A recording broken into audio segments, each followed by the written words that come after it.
ఏడాది కాలంలో ఒకటే కసరత్తు, దేశానికి ఆదర్శంగా ఉండాలనే తాపత్రయం. దేశవ్యాప్తంగా ఉన్న అన్ని నగరాల్లో వెతికి వెతికి మరీ మోడల్ సెలెక్ట్ చేశారు. రాత్రికి రాత్రి కాకపోయినా 6 నెలల ఆలోచన నుంచి పుట్టింది మోడల్.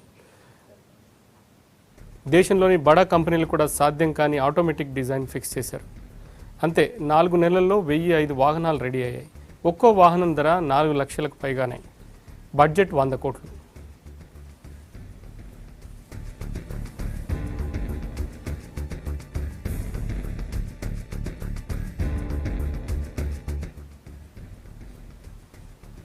టోటల్ ఇష్యూలోకి వెళ్తే దిమ్మ తిరిగే నిజాలు బయటకు వస్తున్నాయి. స్వచ్ఛ హైదరాబాద్లో భాగంగా జిహెచ్ఎంసీ పరిధిలో రోడ్లపై చెత్త లేకుండా క్లీన్ అండ్ గ్రీన్ అనే నినాదంతో ఎత్తుకుంది జిహెచ్ఎంసీ. వీధిలో డబ్బాలు లేకుండా ఇంటింటికి 2 చెత్త బుట్టలు ఇవ్వడంతో పాటు ఆ చెత్త మొత్తం నేరుగా వాహనాల్లోకి వేసే విధంగా 2000 ఆటో ట్రాలీలు సిద్ధం చేశారు. మొదటి విడతలో 1005 వాహనాలు షోరూమ్ నుంచి బయటకు వచ్చాయి. ఆచరణలో మాత్రం డొల్లతనం బయటపడింది. అసలు ఆ వెహికల్కి పర్మిషన్ లేదట. అంతేకాదు, ఆర్టీఏ కనీసం టెంపరీ రిజిస్ట్రేషన్ కూడా ఇవ్వలేదు. నిబంధనలకు విరుద్ధంగా వెహికల్స్ ఎలా తయారు చేశారు, నిబంధనలు బ్రేక్ ఎలా చేశారు? షోరూమ్ నుంచి వచ్చిన చెత్త ట్రాన్స్పోర్ట్ వెహికల్స్ అంబర్పేట గ్రౌండ్కి వెళ్ళటం సంచలనమైంది.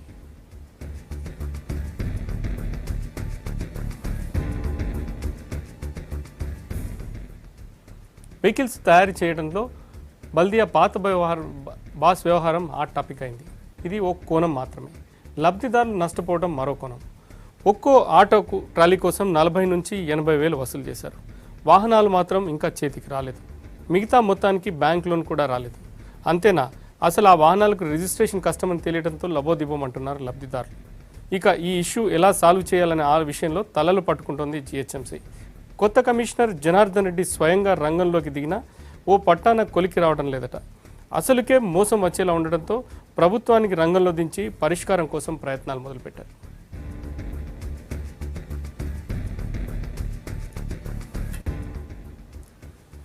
ఈ జిహెచ్ఎంసీ ఆటో ట్రాలీల వ్యవహారం ఒక విషయం అంటే వివాదం అవుతుంది గత కొద్ది రోజులుగా. అసలు ఈ ట్రాలీలు తీసుకురావడం వెనక ఉద్దేశం ఏంటి? స్వచ్ఛ హైదరాబాద్లో భాగంగా తెచ్చిన వెహికల్స్ నిజంగా రోడ్డు ఎక్కుతాయా? నిజంగా ఒకవేళ రోడ్డు ఎక్కినా దాన్ని తీసుకున్న లబ్ధిదారులకు ఉపయోగం ఏంటి?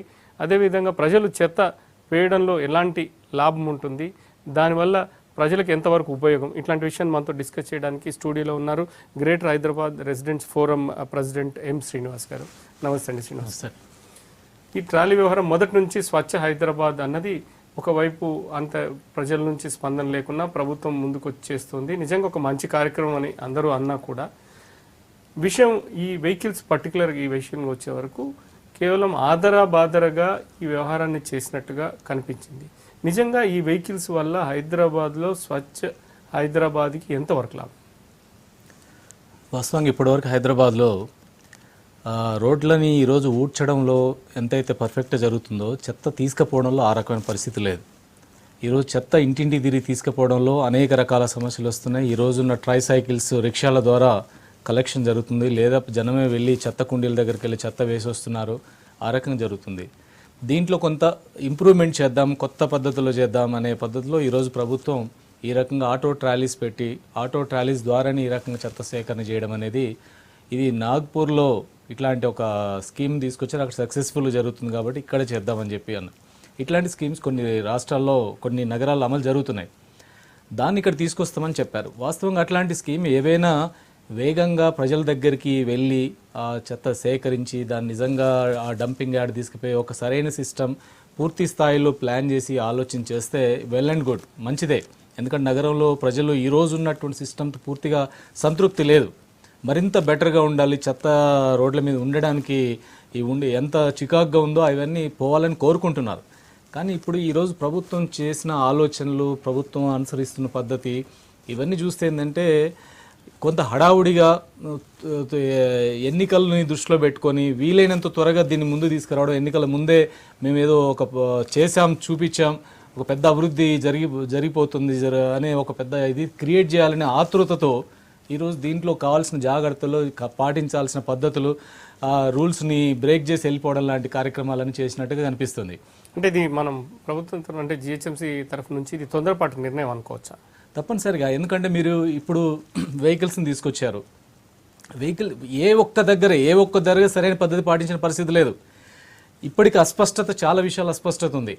ఎవరికైతే మీరు ఈ వెహికల్స్ ఎవరు నడపాలి అంటే లైసెన్స్ ఉన్న వాళ్ళు ఎవరైనా వాళ్ళందరికీ లైసెన్స్తో వస్తే అప్పటికప్పుడే మీకు వెహికల్ ఇచ్చేస్తామని చెప్పారు. లైసెన్స్ ఉండాలి. ఎస్సీలు అయితే ఎస్సీలు అయితే 40,000 చెల్లించండి, బీసీలు అయితే 80,000 చెల్లించండి, లర్నింగ్ లైసెన్స్ ఉన్నా పర్లేదన్నారు. కానీ ఇప్పటికే ఈరోజు చెత్త సేకరణలో, చెత్త ట్రాన్స్పోర్ట్ చేయడంలో ఇప్పటికే కొన్ని ట్రైసైకిల్స్ నడుపుతున్న వాళ్ళు వేలాది మంది నగరంలో ఉన్నారు. మీరు కొత్త సిస్టమ్ తీసుకొస్తున్నప్పుడు పాత వాళ్ళందరినీ ఏం చేస్తారనే విషయాన్ని ప్రభుత్వం ఇప్పుడు స్పష్టంగా చెప్పట్లేదు.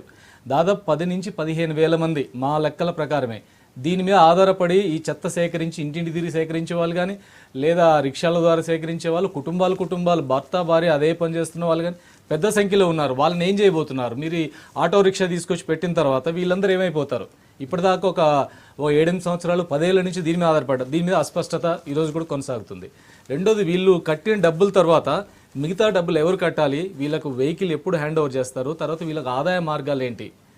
పైన చెప్పడమేమో కమిషనర్, పై స్థాయి అధికారులేమో చాలా నైస్గా, స్వీట్గా మీకు దీంట్లో ఆదాయం వస్తుంది, దీనివల్ల చాలా సమస్యలు పరిష్కారం అవుతాయి చెప్తున్నారు. కానీ కింది స్థాయి అధికారులేమో ఆ రకమైన పద్ధతి చాలా రఫ్ అండ్ టఫ్గా వాళ్ళ మీదకి తోసేస్తున్న పరిస్థితి కనిపిస్తుంది.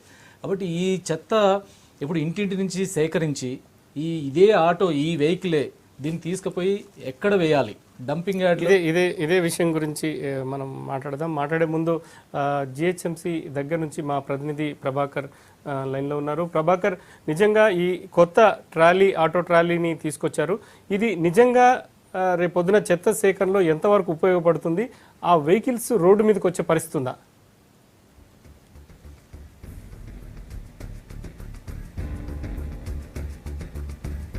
గత కొద్ది రోజులుగా కూడా చూస్తున్నాం ఒక ప్రత్యామ్నాయ పరిస్థితులను, ప్రత్యామ్నాయ సిస్టాన్ని, ఆల్టర్నేటివ్ సిస్టాన్ని హైదరాబాద్ గార్బేజ్ లిఫ్టింగ్లో తీసుకురావాలి అని ప్రభుత్వం ప్లాన్ చేసినట్టు చెప్తుంది. జిహెచ్ఎంసీ కూడా అదే చెప్తూ వస్తుంది. మాజీ కమిషనర్ ఎవరైతే ఉన్నారో సోమేష్ కుమార్, గతంలో పనిచేసిన కమిషనర్, దీనికి సంబంధించి ఎక్సర్సైజ్ చేశాం, ప్రభుత్వానికి రిపోర్ట్ సబ్మిట్ చేశామని చెప్పారు. కాకపోతే ఆ రిపోర్ట్లో ఏం చెప్పారు? స్వచ్ఛ హైదరాబాద్లో సీఎం 2 చెత్త బుట్టలు అంటే మాత్రం 2,000 ట్రాలీ ఆటోలు అయితే ఇంకా బాగుంటుంది అని చెప్పి తీసుకొచ్చారు. దీనికి నాగపూర్ వరకు వెళ్ళి అధ్యయనం చేశారు. మనం చూసాం, నాగపూర్లో మా deputy CM Mahmood Ali, transport minister Mahender రెడ్డితో పాటు చాలామంది మంత్రులు, ఎమ్మెల్యేలు, ఎమ్మెల్సీలు మొత్తం కూడా పోయి అధ్యయనం చేశారు. అధ్యయనం చేసి నాగపూర్లో ఈ సిస్టాన్ని అవలంబిస్తున్నారు, తీసుకొని వచ్చి ఇక్కడ దీన్ని ఇంప్లిమెంట్ చేయాలి అని ప్లాన్ చేశారు. ఇక్కడ ఇంప్లిమెంటేషన్ లో ఏం చేయాలి? ఫస్ట్ నాగపూర్లో మనం ఇంతకుముందు అధికారులతో మాట్లాడాం. అక్కడ ఫస్ట్ ఆ ట్రాన్స్పోర్ట్ సిస్టాన్ని. ప్రభాకర్, ఇక్కడ ఒక విషయం, నాగపూర్కు మీడియాను కూడా తీసుకెళ్ళావు, అందులో భాగంగా నువ్వు కూడా అక్కడికి వెళ్ళావు. నాగపూర్ పరిస్థితులకి హైదరాబాద్ పరిస్థితులకు ఉన్న తేడా ఏంటి? అక్కడ ఆటో ట్రాలీ సిస్టంలో చేస్తున్నారు, అది ఇక్కడ అమల్లో సాధ్యమవుతుందా?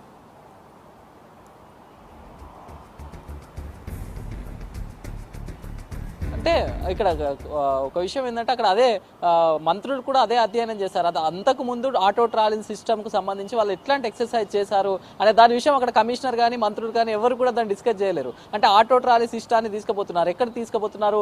ట్రై సైకిల్స్ ఉన్న దగ్గర ట్రై సైకిల్స్కి ప్రయారిటీ ఇచ్చారు. కాకపోతే ఆటో ట్రాలీస్ ఎక్కడికైతే వెళ్ళగలుగుతాయో, ఫ్లెక్సిబిలిటీ ఎక్కడైతే ఉందో అక్కడికి మాత్రమే తీసుకెళ్తారు, అక్కడ నుంచి మాత్రమే చెత్తను సేకరిస్తారు. కానీ ఇక్కడ మాత్రం అట్లా లేదు. ఆటో ట్రాలీ ఏవైతే ట్రై సైకిల్స్, రిక్షా కార్మికులు ఎవరైతే ఉన్నారో వాళ్ళకి సంబంధించిన స్పష్టమైన అది కూడా లేదు. ఎందుకు అనంటే ట్రై సైకిల్స్ని మళ్ళీ తీసుకొస్తాం, దాని లేటెస్ట్ టెక్నాలజీతో తీసుకొస్తామని చెప్పారు. అది కాలేదు. ఇప్పుడు తీసుకొచ్చిన ఆటో ట్రాలీ సిస్టమే అసలు అడావిడిగా ఉంది, అసలు ఏం అర్థం కాకుండా అయోమయంగా ఉంది. ట్రాలీ హైడ్రాలిక్ విషయంలో కానీ ఇదంతా కూడా వివాదాస్పదమవుతున్న పరిస్థితి. ఇటు హెల్త్ అండ్ శానిటేషన్ అధికారుల గైడెన్స్ కూడా ఇక్కడ మిస్ అయిందని ప్రధానంగా చెప్పుకోవచ్చు. ఎందుకంటే ఆటో ట్రాలీలను ఏ విధంగా డిజైన్ చేయాలి ఏమి అనేది వాళ్ళు అధ్యయనం చేసి చెప్పాలి. ట్రాన్స్పోర్ట్కు ప్రత్యేక డిపార్ట్మెంట్ ఉంది జిహెచ్ఎంసీలో, అదేం చేసిందో అర్థం కావట్లేదు. ఇప్పుడు ట్రాన్స్పోర్ట్ ఆర్టీఏ దగ్గరికి వెళ్తే మాత్రం పర్మిషన్ రిజెక్ట్ చేస్తున్నామంటే ఇప్పుడు లబ్ధిదారులు ఏం కావాలి? హైదరాబాద్ చెత్త సేకరణకు సంబంధించి చాలా మంది లబ్ధిదారులు ఆశతో ఉన్నారు. చాలా మంది లబ్ధిదారులు మాకు ఆటోలు వస్తాయి, మేము వాటితో బ్రతికేస్తామనే ఒక భరోసాతో ఉన్నారు. కాకపోతే వాళ్ళందరి భరోసా ఇప్పుడు మిస్ అవుతుంది. మనతో చాలా మంది అధికారులు కూడా చెప్తున్నారు, దాదాపు రోజు 10 మంది 15 మంది వస్తూ ఉన్నారు, మా ఆటోలు ఎప్పుడు ఇస్తారు మాకు, మేము చాలా వరకు అప్పులు తెచ్చి కట్టాం, వాటికి వడ్డీ కట్టలేకపోతున్నాం, వెంటనే ఆటోలు ఇవ్వాలని చెప్పారు. ఇన్ని రోజులు సీఎం లాంచింగ్ చేసి ఇన్ని రోజులు అవుతున్నా, సీఎం చేతుల మీదుగా లాంచింగ్ ఇన్ని రోజులు అవుతున్నా ఇంతవరకు కూడా ఆటో రిక్షాలు, ఆటో ట్రాలీలు ఎక్కడ కూడా రోడ్డెక్కని పరిస్థితిని మనం చూస్తున్నాం. ముఖ్యంగా దీనికి అంతటికి కారణం ఒక మిస్గైడెన్స్. మేమేం చేసి చేసినా నడుస్తుంది అనే ఒక అదైతే స్పష్టంగా కనిపిస్తుంది మనకు. ముఖ్యంగా హైదరాబాద్కు సంబంధించి ఆటో ట్రాలీస్ తెస్తే తడి చెత్త పొడి చెత్త అనేది వేరువేరుగా అవుతుంది. దాంతో రీసైక్లింగ్ అట్లాగే దాన్ని ఇంకా కూడా ఉపయోగాలు చేసుకోవచ్చు అని ఆలోచించింది. కాకపోతే ఇక్కడ ఇంకొక విషయం మీరు ఇంతకుముందు చెప్పారు, తొందరపడిందా జిహెచ్ఎంసీ అంటే డెఫినెట్గా తొందరపడింది అనుకోవచ్చు. ఎందుకంటే ట్రాన్స్ఫర్ సిస్టమ్స్ లేనిది, దానికి సంబంధించిన ఎక్విప్మెంట్ లేనిది ఎక్కడ తీసుకెళ్తామని ఆటో ట్రాలీలు తెచ్చారు. అట్లాగే 800 ఇళ్లను ఒక్క ఆటోకు కేటాయించారు. ఒక్కొక్కరి దగ్గర నుంచి 50 రూపాయలు వసూలు చేసుకోమన్నారు. 800 ఇల్లు తిరగడం సాధ్యమవుతుందా? ఇప్పుడు ఒక ఏరియాలో 100 ఇల్లు తిరగడానికి ఒక కార్మికుడు కానీ లేకపోతే ఇంకొక రిక్షా కార్మికుడు కానీ కష్టపడుతున్న పరిస్థితులలో 800 ఇల్లు ఒక ఆటో ట్రాలీ ఉన్న వ్యక్తి తిరగలుగుతాడా? ఒకవేళ అపార్ట్మెంట్ కల్చర్ హైదరాబాద్లో ఎక్కువ ఉంది. అపార్ట్మెంట్ కల్చర్లో మొత్తం 50 రూపాయలు ఇంటికి ఇస్తామని లబ్ధిదారులకు ఆశ కల్పించారు. దీని ద్వారా అపార్ట్మెంట్ మొత్తం 50 రూపాయలు ఇస్తుందా, ఇంటికి 50 రూపాయలు ఇస్తుందా? వాచ్మెన్ తీసుకొచ్చి మొత్తం కింద చెత్త తీసుకొస్తాడు, కింద తీసుకొని పోయి ట్రాలీలో వేసినందుకు 50 రూపాయలు మాత్రమే ఇస్తాడు. అంటే ఆ ఇళ్లను కూడా మిస్ అయ్యాల్సిన పరిస్థితి. మొత్తం ఎక్కడ కూడా క్లారిటీ లేదు. క్లారిటీ లేకుండా డిజైన్ చేసిన సిస్టమ్ వల్ల మొత్తం అటు లబ్ధిదారులతో పాటు ఇటు అధికారులు ఇప్పుడు పరేషాన్లో పడ్డారు. ఎందుకంటే అధికారులు కూడా చెప్తున్నారు, ఇప్పుడు ఆర్టీఐ సంబంధించిన రూల్స్ను మేము అప్పుడు గైడ్ చేసాము, అయినా కూడా దానికి వీల్లేదు. ఎందుకంటే నాగపూర్లో ఏదైతే సిస్టమ్ ఇంప్లిమెంట్ చేస్తారో ఆ సిస్టమ్ని ఇక్కడ ఇంప్లిమెంట్ చేయొచ్చు, దాని తర్వాత ఆర్టీఐ దగ్గరికి పోదామని కమిషనరే చెప్పినట్లు చాలామంది అధికారులు అధికారులు చెప్తున్నారు. అంటే మేము చేసిన తర్వాత వాళ్ళు ఎట్లయినా చేసి పర్మిషన్ ఇవ్వాల్సిందే, దాన్ని తప్పదు, పర్మిషన్ ఇవ్వడం తప్పదు. సో మ్యానుఫ్యాక్చర్ అయిన తర్వాతనే తీసుకుందామనే ఒకే ఒక నిర్లక్ష్యం ఈరోజు ఇన్ని వందల మంది కుటుంబాలు, దాదాపు 2000 మంది కుటుంబాలకు ఈరోజు 15-20 రోజులుగా నిద్ర పట్టని పరిస్థితుల్లో ఉన్నారు లబ్ధిదారులు అందరూ కూడా. దానిలో చాలా మంది కూడా ఇంతకుముందు శానిటేషన్లో పనిచేసిన వాళ్ళు ఉన్నారు. అంటే రోజువారీ జీతం, అవుట్సోర్సింగ్లో రోజువారీ జీతం తీసుకుంటూ బ్రతికిన వాళ్ళు ఉన్నారు. సో వాళ్ళందరికీ కూడా మొత్తం కూడా ఒక భరోసా అనేది లేకుండా పోయింది, ఒక కన్ఫ్యూజన్ అనేది ప్రధానంగా ఉంది. పోనీ దీనిపైన శానిటేషన్ అధికారులు, హెల్త్ అండ్ శానిటేషన్ క్లారిటీ ఇస్తుందా అంటే అది లేదు. వాళ్ళు వెళ్తే అసలు వాళ్ళకి సరైన సమాధానం రావట్లేదు. చాలా మంది లబ్ధిదారులు చెప్తున్నారు అసలు ఎప్పుడు వస్తాయో చెప్తలేవు, వస్తాయా రావా అనే తర్వాత అయితే అరే మీకు వస్తాయి, ఇన్ని రోజుల తర్వాత వస్తాయి, ఈ పరిస్థితులు ఉన్నాయి అని వివరించే వాళ్ళు, ఎక్స్ప్లెయిన్ చేసేవాళ్ళు లేరు అని అటు లబ్ధిదారులు కూడా ఆందోళన వ్యక్తం చేసిన పరిస్థితి. మొత్తం అయితే ఓవరాల్గా చూసినట్లయితే ఆటో ట్రాలీలు అనేది పెద్ద వివాదాస్పదంగా మారే అవకాశం ఉంది. ఎందుకంటే ఇంతవరకు టీఆర్ ఇన్ఫర్మేషన్ ఇచ్చినందుకు శ్రీనివాస్ గారు. ఇప్పుడు చూసారు, ఒక ఆటో ట్రాలీకి 800, ఒక తీసుకున్న లబ్ధిదారుడికి 800 ఇల్లు ఇస్తా అంటున్నారు. అంటే ఇప్పుడు ఉన్న ట్రాలీ సిస్టమ్కి మీరు దాదాపు ఆ ట్రాలీ ఏవైతే కార్మికులు ఉన్నారో వాళ్ళకి సంబంధించిన సంఘానికి కానీ ఇట్లాంటి వాళ్ళు మీతో సన్నిహితంగా ఉన్నారు, వాళ్ళ సమస్యలు కూడా మీరు పోరాడుతం చేస్తూ ఉన్నారు. అంటే నిజంగా 800 ఇల్లు అన్నది ఒక ఆటో ట్రాలీకి సాధ్యమవుతుందా? చేస్తే ఎట్లాంటి సిస్టమ్ ఉండాల్సి ఉంటుంది?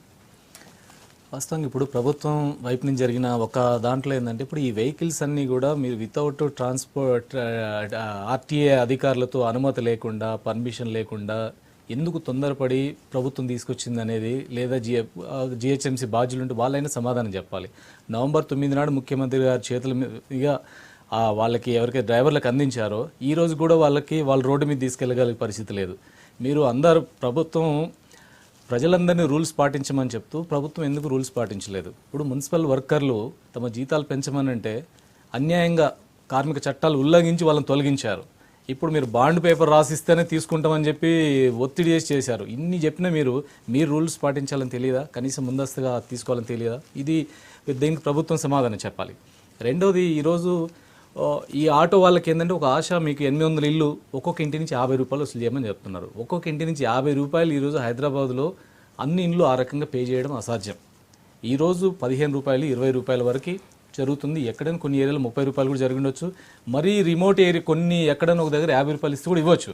కానీ 50 రూపాయలు ప్రతి ఇంటి నుంచి ఇవ్వాలంటే అన్ని ఇండ్లలో నుంచి 50 రూపాయలు వచ్చే ప్రసక్తి అవకాశం లేదు. ఆ రకంగా వీళ్ళందరికీ మీకు ఇంటికి 50 రూపాయలు, 800 ఇల్లు 40,000 రూపాయలు నెలకు వస్తాయని చెప్పి ఒక ఆశ చూపిస్తున్నారు. వాస్తవంలోకి వెళ్తే ఆ రకంగా డబ్బులు వచ్చే పరిస్థితి లేదు.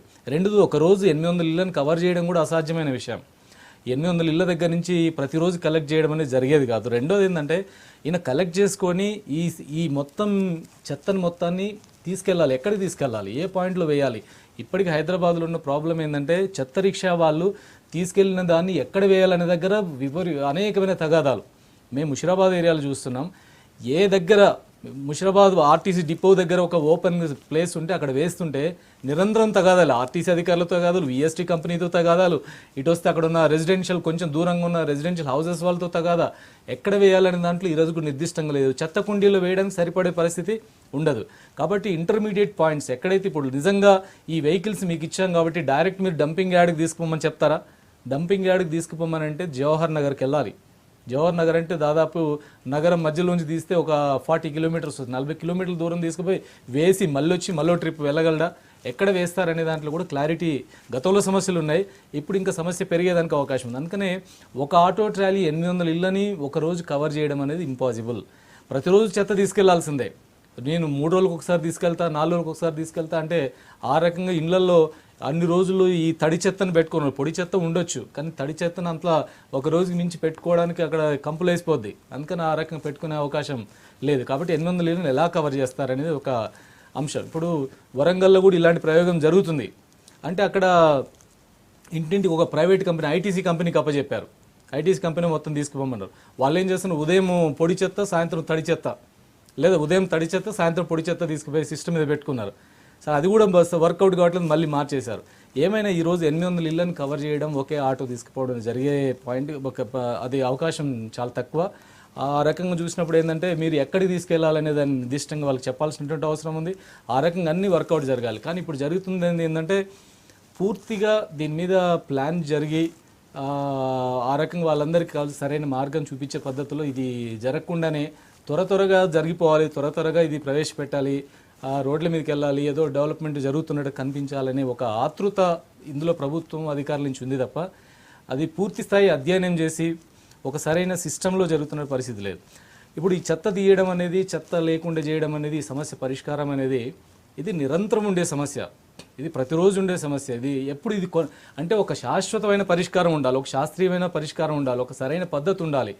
ఏదో హడావుడిగా ఏదో రకమైన పద్ధతిలో పాత పద్ధతిని తొలగించి కొత్త పద్ధతి తీసుకొచ్చేటప్పుడు మరింత నిర్దిష్టమైన అధ్యయనం జరగాలి.